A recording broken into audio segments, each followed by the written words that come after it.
Good morning guys, welcome to my new blog. এই দেখতে পাচ্ছ সবাই ঘুম থেকে উঠে সকাল সকাল ফোন দেখতে শুরু করেছে। ঘুম থেকে উঠে আমি ফার্স্ট মর্নিং 1 লিটার জল খাই, যেটা আমাদের শরীরের পক্ষে অনেক বেনিফিট দেয়।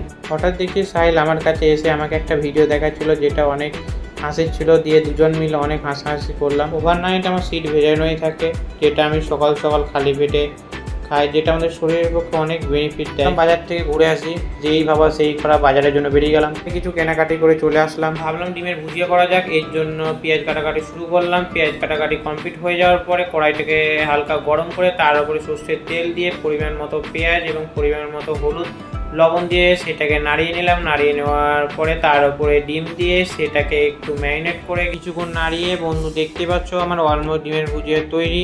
রাইস প্লেট নিয়ে বসে গেছি, এবার আমি খাবার জন্য রেডি। কে কে এভাবে ডিমের ভুজিয়া দিয়ে মুড়ি খেতে ভালোবাসো প্লিজ কমেন্টে জানাও। এভাবেই আমার ভিডিওর পাশে থাকবে। Thank you so much.